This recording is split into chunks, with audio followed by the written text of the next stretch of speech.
Hello there, world of tankers. Welcome to the channel. I'm of course your host, Droodles, Blitz, and in today's video, we are going to be playing in this Tier 9 American tank destroyer, the Doom Turtle. There is a reason why this tank is called the Doom Turtle, and that is because it is surrounded by a 305mm thick shell of armor on the front, which is capable of bouncing almost every Tier 8 you come up against. If we go up to Tier 8, this isn't a mill, and it's got pretty good pen, but even with premium and calibrated, it stands no chance to cut through the armor. Even a vehicle like the Emil 1951 that has fantastic pen still does not cut through that 305mm of upper part armor, and if you're just using your 5 degrees of gun depression to hide that lower plate, it's just incredibly thick.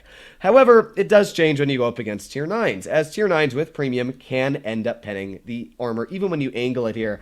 It's just not enough because it's a fully flat angle. Before this vehicle was nerfed a couple years back, it would have been able to bounce Tier 9s easily and even a lot of Tier 10s frontally, as it was about 350mm thick base. Unfortunately, for some reason, Wargaming thought that it was smart to nerf a vehicle that already has weak spots. I mean, the biggest weak spots on the T95 are pretty apparent. They're the massive cupolas sticking right on the roof. Only about 207mm thick on the front one and 190 on the back. I mean, they're pretty easy to shoot. And if you can hit those frontally, then honestly, you shouldn't be poking the tank in the first place. But yeah, sadly, Wargaming made it much easier to penetrate, which is quite sad. Now this is Canyon, a terrible map for the T95, because, well, I have 5 degrees of gun depression, and you need about 10 or 9 or 8 to work the mid-ridge. So what I'm going to do is we're going to push our tank off to the side. I'm going to use my speed boost. It doesn't get me cranked up super fast, only about 21 kilometers per hour, but it's better than, well, when it's not on with my 16 kilometer per hour speed.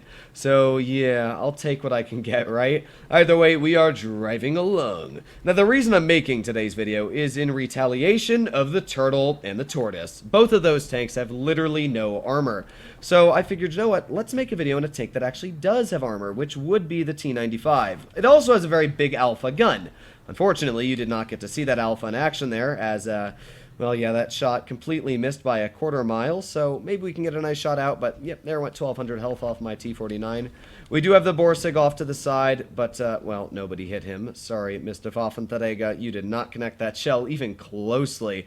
We do have the Yo, but, man, this is just not good. I'm gonna be honest, this is really not good. Oh, come on, Borsig. Ugh, gosh. That was not a Borsig, I meant Pfaffentarega, but that guy literally just went right in front of me, so, he obviously didn't do it on purpose, but it is quite irritating that the only bit of damage we could have done so far was blocked by a tank on my own team.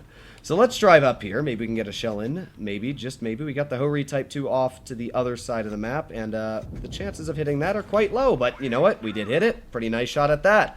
I will take it very much indeed. We have the Emil 2 right in mid, and maybe we can get a shell into that Emil 2 as well. Aiming, aiming, aiming. Come on, come on. Oh, you gotta be kidding me. You've got to be kidding me. All right, you know, no, we're pushing up here. We're going to see if we can get a shell into that Emil 2 and fire. Yeah, there you go. 513. As I did say, the alpha damage on this tank is impressively high. And because of that, you are able to get some pretty big slapping shells into enemy tanks. This Emil 2 here, yeah, he's not going to be enjoying life all too much because our premium shot cut right through his armor, and that was the end of his tank. Now, we do have an M5 Yo off to the side who I would love to get an HE shell into. But obviously we got to aim in on this guy for a very long time before we can fire. Oh, that did connect. I don't know if it penned, but I know for a fact it hit. And because we did fire a high explosive shell, the good news is that it doesn't need to pen to be able to do some sort of damage. There's the enemy Hori off to the side. We're going to snap a shell into his vehicle. There he goes. 635. And even though we're not using our armor in this battle, you can very easily see how the alpha of this tank feels very influential. We do have that RHM pushing up mid, and I really doubt that this guy's plan is to poke mid. If he does, he is going to be very, very shortened on his life expectancy. There is the Yo, who we did not, I don't think we did not, or I'm just messing up my English here. Yeet! Yeah, I'll take it. You know what? It did something. Took 270 off of his vehicle, which is, it's pretty good actually. That Yo is probably going to push around the corner here and try and finish off my Tiger. And while he does that, we're going to aim in another HE shell, and boom, there you go, finishing him off for 870 hit points.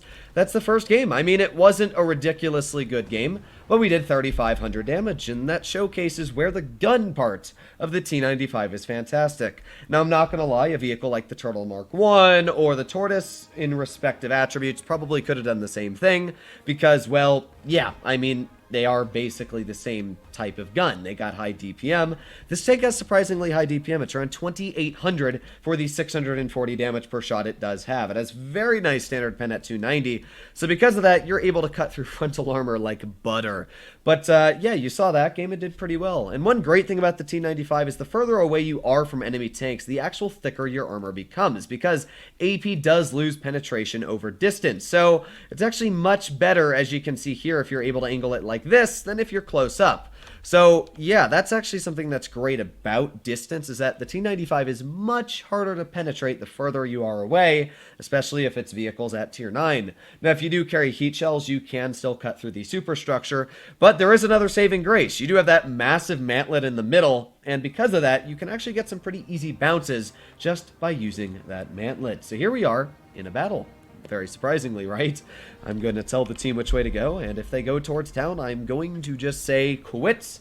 That's the end of today's video. But yeah, let's see what we can do here. Tell the team which way to go, and speed boost activate. Yeah, that's what I'm talking about. Now, we do have a Kranvong on this battle, which is fantastic because the enemy team does not. And what that means is that we can do pretty well.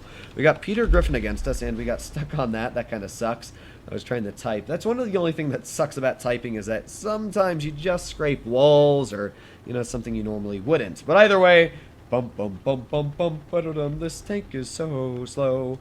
I don't know why I'm singing the British Grenadiers on an American tank. Do I know any American songs? Bum bum bum bum bum bum. Nope, that's also British. Okay, I'm just gonna stop. Here we go. Speed is key. I don't know why this cron's pushing me, though. Please don't. Please, please, please. Yes, get past me. All right. You see, the issue now is because this cron didn't push me, that VK72 is literally able to get into position unharmed. Oh, we do have that scent, though. Maybe we can snap a shell into that guy. I don't know what I'm planning on doing right now. I mean, that scent would be a pretty juicy tap if I was able to connect it. And let's fire. Oh, that's one of the downsides of this gun, is it is quite inaccurate. I mean, it's not inaccurate, but it's also not accurate. Wow, good job, E5. You blew all of your health. Good job. This is tier 10 for you, folks. Why would you push a hull down heavy there? I just don't even understand that in the slightest of ideas.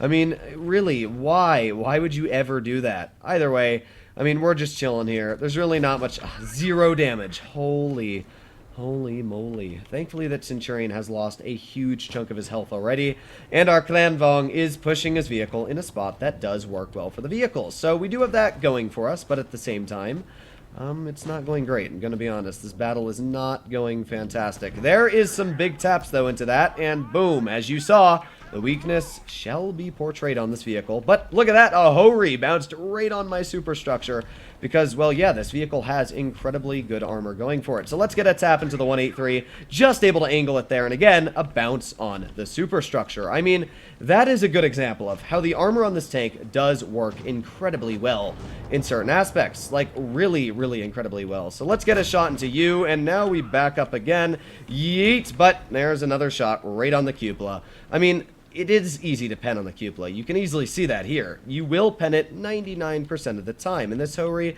well, he's probably going to make quick work of my tank. Yeah, I mean, this is to be expected. Our team kind of sucks. Our 57 heavy is, I don't even know what he's doing, but that mouse is probably going to kill me. The Hori's just aiming at me, and with that, there you go, we are taken out. Unfortunately, that Hori kind of just went from me. I like when people notice me in game. Don't get me wrong. It's nice to have people notice you, but it is irritating when tanks only shoot you. That is kind of irritating to me. Also, it's irritating that you're in a tier 10 heavy like a Klanvong and you're camping in the back of the map after our team got overrun. Very useful and productive. Instead of, you know, holding off the Hori, as you are the only tank in the game that can actually effectively bounce a Hori in the turret, instead you'll push back and do nothing.